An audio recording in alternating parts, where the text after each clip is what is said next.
So I went to my first ever horror convention, and actually in that realm, I've never actually been to a full convention before. So this is my first ever convention. So let's talk about my experience with my first ever horror con. Hey everyone, I'm Mike, and welcome back to the channel. And today we're going to be discussing my experience with a horror convention, and this horror convention in question is Flashback Weekend in Chicago, Illinois.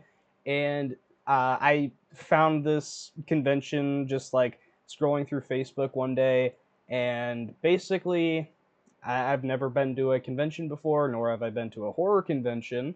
Um, so this was a really cool opportunity that came up, and then even though it was going to be a little costly, I still really wanted to go. So, yeah, let's just dive into what all I did. So, let's kick things off with the travel there. So, I live about like an hour and a half away from Chicago, and this convention was like on the other side of Chicago. It was attached to the airport that's like on the other end of on the far side of Chicago from me. So it was like a hotel that was adjacent to the airport, kind of. It like you were able to book flights and everything out of the airport or out of the hotel and everything like that. Anyways, so getting to this hotel, I drank a monster just because it was like 7 in the morning when I had to leave, just to get there on time and get in so I could get to like my first photo op and whatnot. And this this monster made me like pass out in the car. It's funny. You go like I'm one of those kinds of people that I'm super ADHD, so like the effects of caffeine are like the exact opposite on me. Like chugging down this energy drink made me fall asleep, which was kind of funny. So I kind of missed like the entire ride there, but you know, it wasn't it wasn't awful to miss. To be honest, it's kind of a boring drive half the way there, but yeah. Anyways, so we got there about like 9:30 in the morning, and there's a huge line going outside of this hotel, and had to walk down the block just to get, or like had to drive down the block and then walk back just to get some parking. So yeah, it was a little interesting. We had to like walk through. Me and my mom went, so I had to walk through like an alleyway to get to this parking spot. It was weird. Like like the parking garage. You had to walk through an alleyway to get there or something. It was strange, but either way, we get there about 9:30. Walk in, ordered everything online, so everything was all good. And so I will say, real fast, I didn't realize this until we had gotten there, but I didn't realize that photo ops and signatures, like autographs, were two completely different um, purchases. I didn't realize those were two different things. I thought you go to the photo op and you get a signature along with that. No, you don't. And I honestly also thought it was just like you get the photo like behind the table that they're at, and there's like a little set there. But no, no, no. I'm dumb. So anyway, get there, and I bought a shirt. I bought Flashback Weekend shirt, and this shirt I thought was really freaking cool. You got the Evil Dead, the Book of the Dead. You got the little cabin down there. I think I could be wrong. I think that one's from Cabin Fever because they had Eli Roth there and like all of the cast members from that. And then of course the masks from Halloween 3 are on there too. Which Halloween 3 was actually a really big um, deal at that convention that day that I went. So we'll get into that in a little bit. So anyway, walk in, and you get to this like ballroom area where all of like the vendors and all of the celebrities are at doing the signings and whatnot. And first one I see right off the bat, Sam Raimi. He's there. So anyway, I'll get through like the celebrities that I met as well. So yeah, Sam Raimi is there, and so is Eli Roth. They're like basically right next to each other. And also, Ted Raimi and Ivan Raimi were there too. So it was like, yeah, Sam Raimi, Eli Roth, and then Ted and Ivan Raimi at like one table together. And they weren't nearly as busy as Sam, but like, yeah, Sam and Eli Roth were like the big hits there. And I think it's kind of cool too. They were like the only people that had lines that were like going straight out of the, like almost like out of the building a little bit. It was like out of the ballroom and then down the hallway. So yeah, those were like the only big lines that I even saw for this, besides the photo op lines. So anyway, first photo op is at like 10:30 in the morning. So yeah, like 10:30. So we'd been there for about a half hour, walked around the ballroom, and then got in line after about like 20 minutes. And the first person I met, which if you guys know Tremors, you know this dude is a big deal. Michael Gross, who I also had sign my photo op. And so, funny experience with this. I walk in, there's this huge graboid here, which, yeah, it's not a tremor. It's not called a tremor. It's graboid. So yeah, huge freaking graboid thing in the middle of the walkway. And so I go to like shake hands with him and whatnot, and then take this like gun prop, and you take the picture and whatnot, hand him the gun, and then go to walk, and then I trip over the freaking graboid thing, and I was just like, I was so embarrassed. Like, of course, like the first person I meet, I fuck up, right? Of course. Anyway, yeah, Michael Gross. Met him right after that because I was just like confused. Like, do you just like go up with the picture and have him sign it or what? And then, it's an extra charge. I didn't realize that. That's when I realized that at first. So, yep, went up, had him sign it. He's a really cool dude. And we basically just talked about, I just asked him, like, what was your favorite of the Tremors movies to like film and act in and whatnot?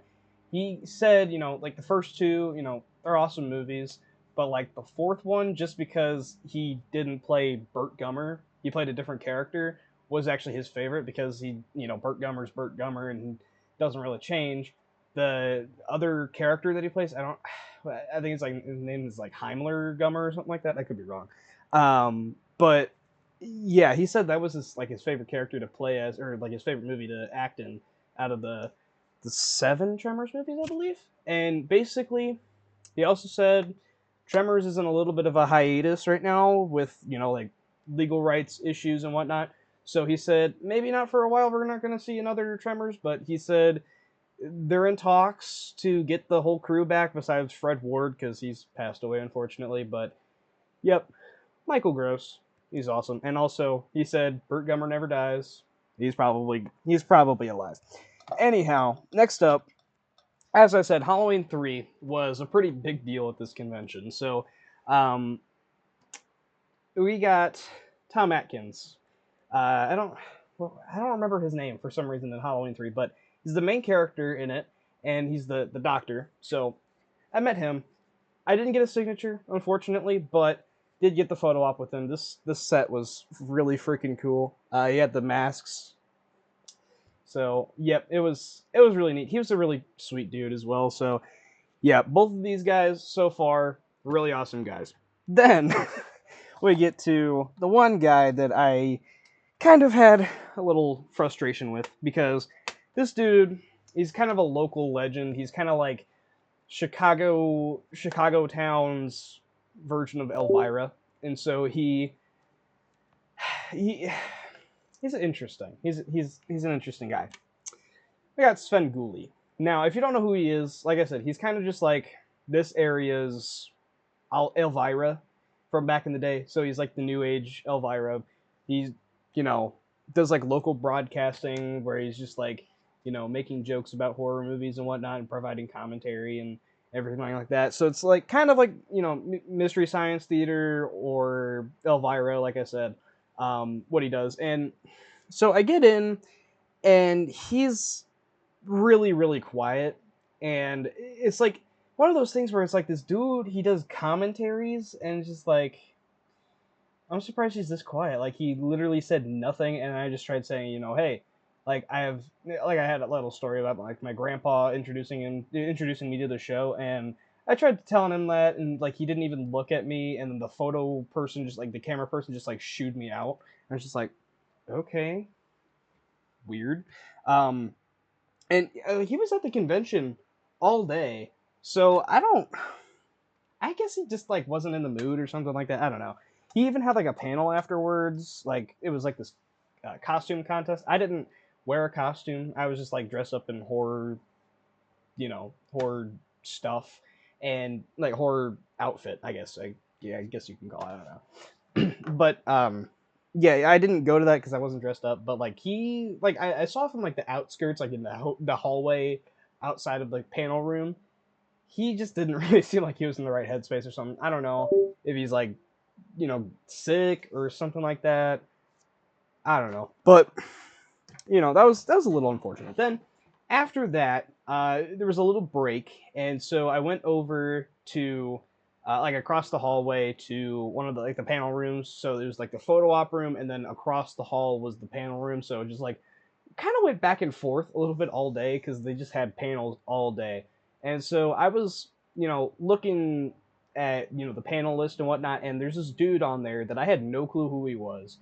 His name's like Nick D, and apparently this dude is a big deal, like doing these panels and whatnot. He owns the convention, and so he was doing like this podcast episodes on the panels. So I think the first one he had was if I remember right, it was Don Coscarelli, and so Don Coscarelli was there, and he was basically just like talking about Phantasm and Bubba Hotep, and then he also mentioned this book that is the Phantasm movies. It's like in that universe. It's just like 6 anthology kind of stories that just like take off of characters that were not really like a huge deal, but like in the movies, but then like provide a better story almost for them. So I actually I I have only seen the original Phantasm once and none of the other movies. I've seen Bubba Hotep. That's a really fun movie, but um, I went on Amazon after he was done talking about this, and I was like, he seems like a really cool dude. I kind of want to read this book. And then, right, put the book in my Amazon cart, and then also just like went over and got the Blu-rays. So, yep, those are coming. Those are coming soon. And so then, the funny thing is too, I went and ordered that stuff, and then as soon as I clicked order, he said that he had the books available at his table. So it was uh, after like a little while, I went up to his table and it was like $45 for a signature, or you could get $45 for the book and the signature. And I was like, okay, but like it was just like a paperback version. I don't know if it's gonna like when it comes in from Amazon if it's gonna be hardback or paperback, but I mean, hey, I still I still want to read the book. Not either way. Anyways, so after that, met 2 versions of the shape. So 2 representations. Got the original guy. Got Nick Castle. He was an awesome dude. He was such a sweet guy. Yeah, he's such a sweet dude. Like he before he went into the photo op room, he was like walking in and then saw his name on like a plaque or something like that, and he's like, "Oh, Nick Castle, that's me." And it's just like he's just like a cool dude, just really chill, really sweet guy. And then actually this dude, who out of all of the guys to be like genuinely one of the coolest dudes out there, James Jude Courtney. Holy crap, this dude was freaking awesome. And I wish I had gotten something signed by him because he was so nice. Like, here's like, hey, come on up here, buddy. Like, come here. What's your name? And just like, I said, Mike. He's like, what's up, Mike? And I'm just like, I love your performances, Michael. He's awesome. And then right after this, actually, he also had a panel with Rowan Campbell, so the guy who played Corey in Halloween Ends. And despite how much I don't like Halloween Ends, they are both awesome dudes. And I wish I had also met Rowan because he seems like an awesome guy. But yeah, James Jude Courtney, awesome dude. And the panel, by the way, that he was in was actually like really fun. I got this close to going up to the microphone and asking a question, and then they said, "We'll take one more question," and of course I was like the second person in line. So. Ugh. Sucks. Anyhow, after that, um, did a little bit of walking around, got some lunch, and then just like, you know, had like a little break. And so just like it was like an hour break, and then after that went over and got a picture with Keith David. Um, like I said, I would have probably Keith David is like one of those guys that seems like really really cool, but I probably would have just had a signature from him if I had known that it was separate transactions. So yeah, Keith David, he was a really cool dude.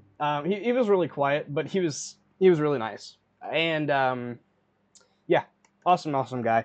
And then right after that, there was a thing, the Thing reunion panel, and that was a really really cool panel. You just had Keith David, who actually didn't go in until after I was leaving because there was the next photo op that was right after that. So went in there, and I believe it was God, I don't remember any of their names for some reason. Richard Major was one of them, and then the guy who played Windows. And let me just like look up real fast who they were. I don't remember. Okay, so it was Keith David was part of the panel, and then David Clennon, and then Peter Maloney, Richard Major, and Thomas Waits were part of the panel. So they didn't get Kurt Russell, obviously, because he's a huge freaking name. I don't think you'd be able to afford him, and then Sam Raimi and Eli Roth to come in. Like, you know, anyway, so yeah. Keith David, awesome dude. Panel was cool. And yeah, they were really, really, really cool dudes. I didn't get to meet all of the guys from the thing, but like, if I could have, I would have. They were awesome.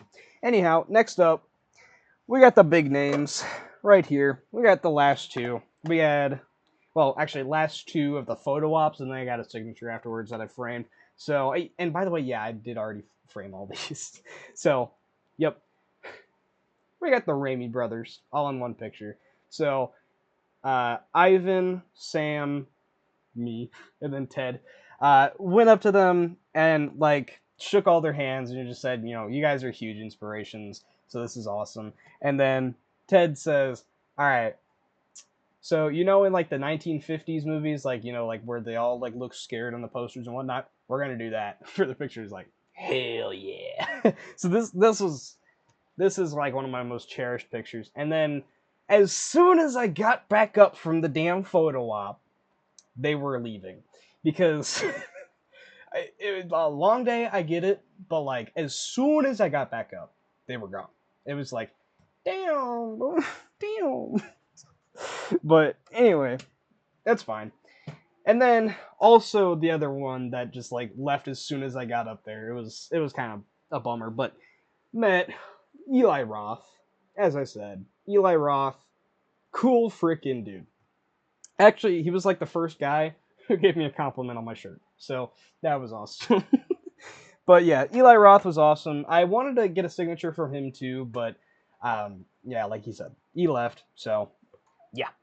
And then the last guy that I met, as I said, Don Coscarelli had a panel there, and his panel was really really cool. And then I was just like, you know what? I'm gonna get a signature from this dude. I'm gonna get a signature from this guy. So I got a Bubba Hotep print, and he signed to Mike, taking care of business, baby, Don Coscarelli. So, and it took me a while to figure out what TCB meant, which taking care of business. Yeah.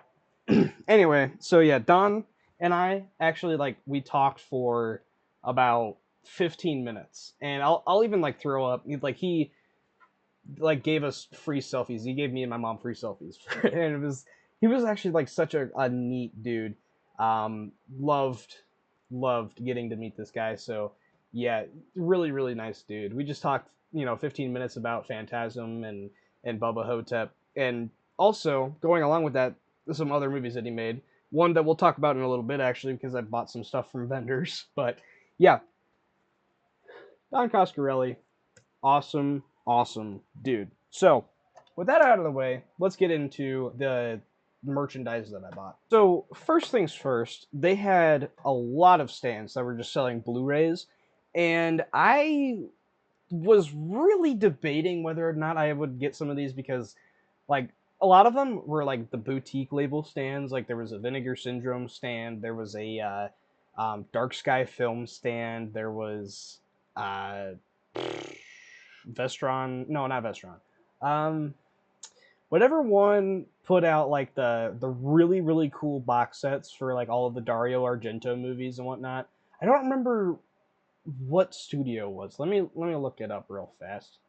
Synapse Films. That's what the studio was. So yeah, Synapse had a really cool stand as well, but like the prices on those were freaking nuts. It was like anywhere from 30 to 60 bucks for some. Actually, I think there were some that were even 70 and there were like the steelbook versions. I was just like, um I'm good. But it was like I don't want to pay 40 freaking bucks for Suspiria, which I mean I've never seen the movie.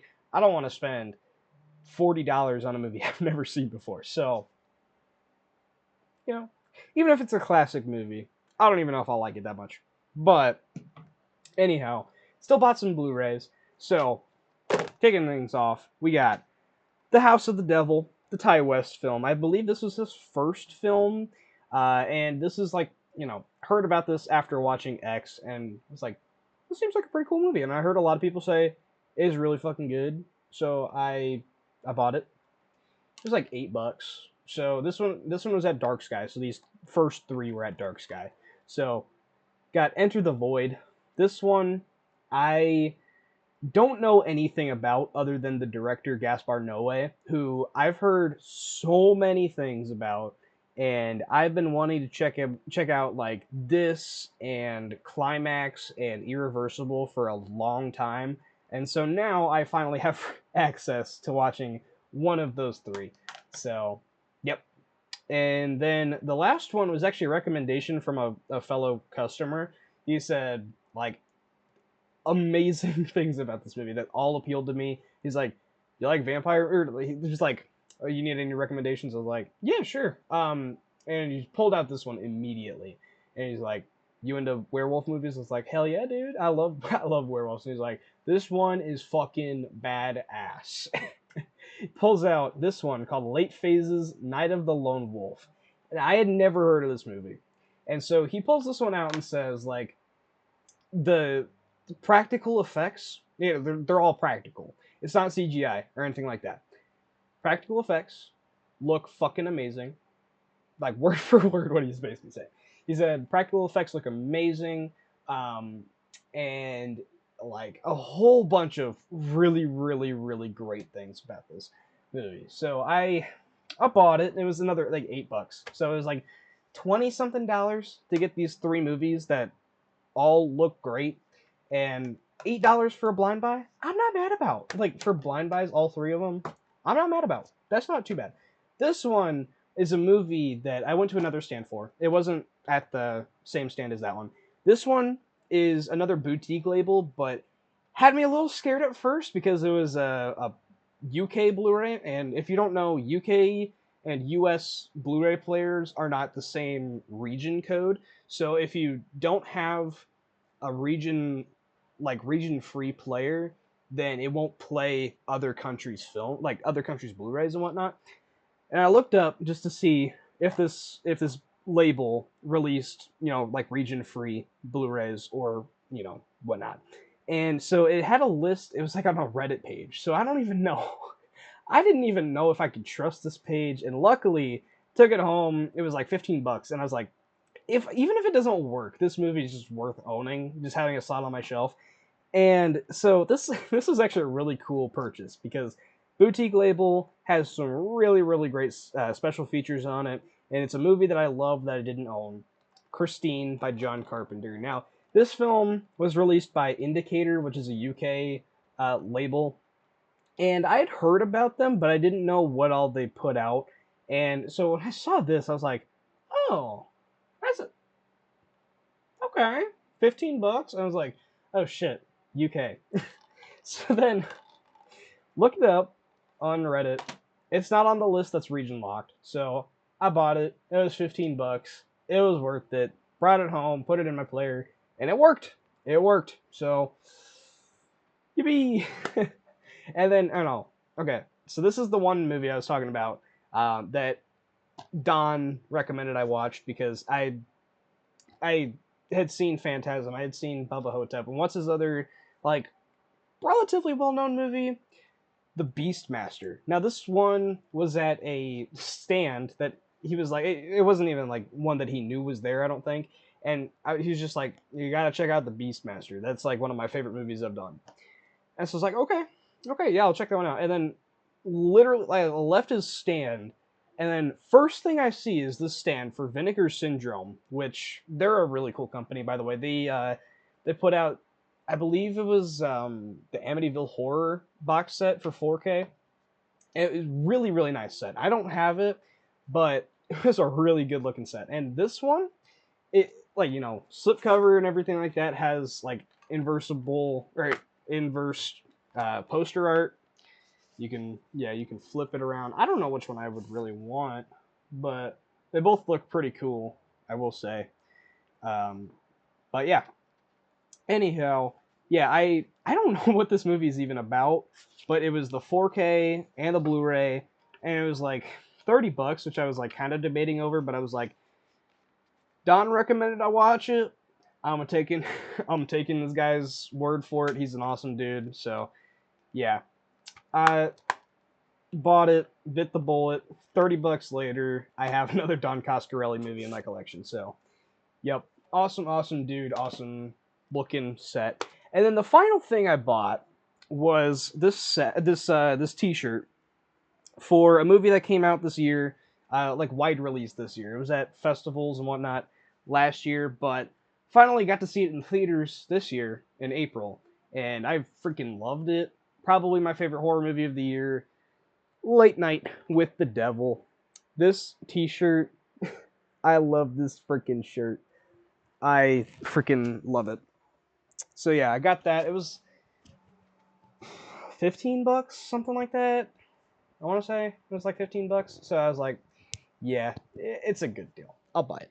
I'll buy it. So, anyways, afterward, I actually forgot to mention this. So there was a panel that this podcast dude had with the composer Alan Howarth, and that was actually I think the first panel I saw with him, and like the first panel that I had seen all day was this Alan Howarth guy. So, anyways, I knew like the name, just because I've seen John Carpenter movies, and he was like the composer for most John Carpenter movies, and so I had known the name. I just didn't know like the face. I didn't know what all movies he'd done, and so he was there, and I went to go watch his panel, and this dude was like really really freaking cocky, but he just seemed like a cool dude. Like he knew his stuff. Um, and so then after I was walking around for like 2 hours or something like that, just like through the vendors.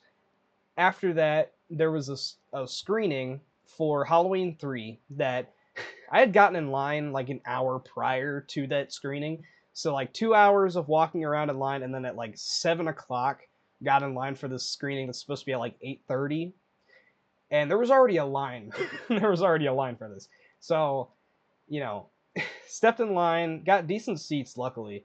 And so there was a screening for Halloween 3, and Alan Howarth was playing the synth score live with the movie. So he like took the movie, took out the music, and then like queued everything up with like his synth pad and everything like that, and just like played the score live.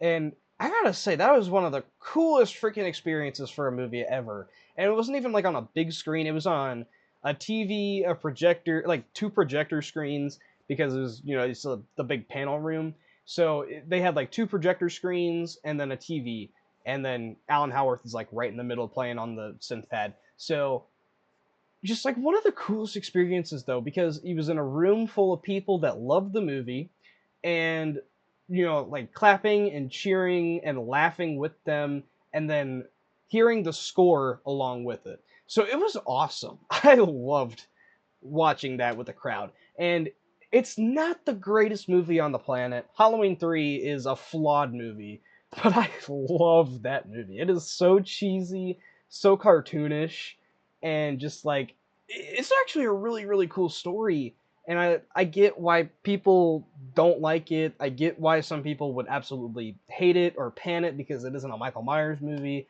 I still really really enjoy that movie though. It's a cool movie.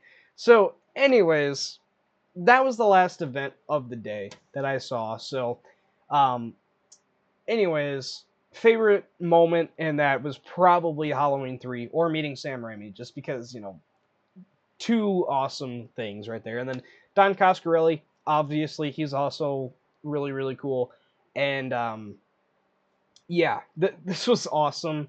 I can't wait to do more conventions in the future. So, yeah, if you guys went to the convention, let me know what you guys thought of the convention down below. And if you're going next year, how excited you are for it. I can't wait to see the lineup for celebrities that they have for it because I think it'll be really, really cool. Like if this year was stacked, I bet next year is going to be even more stacked. So, yeah, I'm excited.